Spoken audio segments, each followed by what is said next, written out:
নিঃস্বার্থে আপনাদের এই ঋণ পোটায় পোটায় পরিশোধ করার চেষ্টা করব। একসময় সংসারে টানাপোড়েন থাকলেও অল্প সময়ে তার উত্থান অনেকের কাছে আলাদিনের চেরাগের মতো। চা দোকানি ছিল বলে লোকজন ডাকতো কেতলি জাহাঙ্গীর নামে, আবার অতিথিদের পানি এগিয়ে দিতেন বলে তার নাম হয় পানি জাহাঙ্গীর। চলতেন না হেলিকপ্টার ছাড়া, ঘুরতেন লাইসেন্সকৃত পিস্তল নিয়ে। সরকার প্রধানের ব্যক্তিগত সহকারী হিসেবে পরিচয় দিয়ে করতেন নানা তদবির। এক পর্যায়ে নামেন রাজনীতির মাঠেও, এমনকি হতে চেয়েছিলেন সংসদ সদস্য।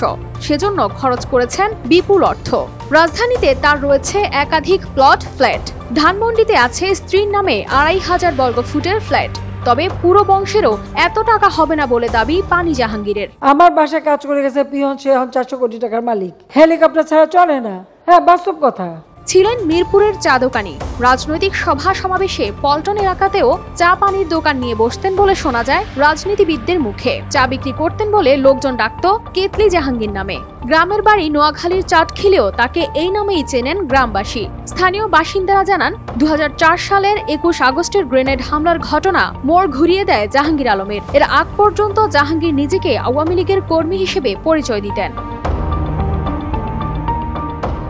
গ্রেনেড হামলার দিন পল্টন থানার সুবাদে নিজে আহত হয়েছেন বলে দাবি করেন। একই সাথে আহত অনেককে হাসপাতালে নেওয়ার কাজও করেছেন।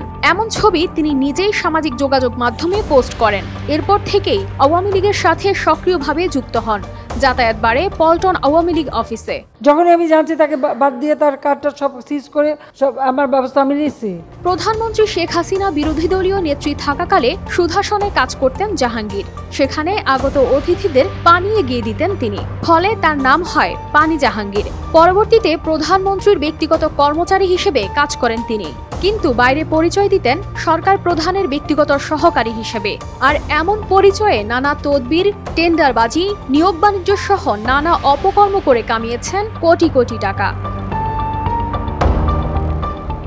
এক পর্যায়ে রাজনীতির মাঠে নামেন পিয়ন জাহাঙ্গীর। বাগিয়ে নেন চাটখিল উপজেলা আওয়ামী লীগের সহসভাপতির পদ। পরে দাদর জাতীয় সংসদ নির্বাচনে নৌকা প্রতীক পাওয়ার জন্য নমিনেশন তোলেন। সেটা না পেয়ে স্বতন্ত্র প্রার্থী হওয়ার ঘোষণা দেন। তবে পরবর্তীতে নির্বাচন থেকে সরে দাঁড়ান তিনি। বিভিন্ন সময় সরকারের প্রভাবশালী মন্ত্রী ও গুরুত্বপূর্ণ ব্যক্তিকে নিজের এলাকায় দাওয়াত করে নিয়ে যেতেন। ধানমন্ডিতে আলিশান ফ্ল্যাট ছাড়া মোহাম্মদপুর ও নিউ মার্কেটে ২টি দোকান রয়েছে তার।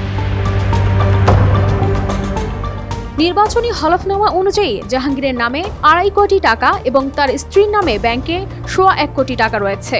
ডিপিএস আছে ৩.৫ লাখ টাকা। এফডিআর রয়েছে ১.১ কোটি টাকা। স্ত্রীর নামে বিলাসবহুল গাড়ি কিনেছেন জাহাঙ্গীর। বিভিন্ন কোম্পানিতে কোটি টাকার শেয়ার রয়েছে। এছাড়া একটি অংশীদারি প্রতিষ্ঠানে তার ৬ কোটি টাকার বিনিয়োগ রয়েছে।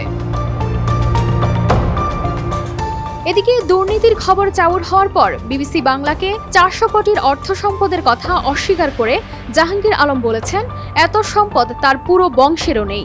অব্যাহতি দেওয়ার পর পরিচয়পত্র সহ তার কাছে যা ছিল তা আনুষ্ঠানিকভাবে তিনি জমা দিয়ে এসেছেন। কানিস ফাতেমা শিমু, RTV।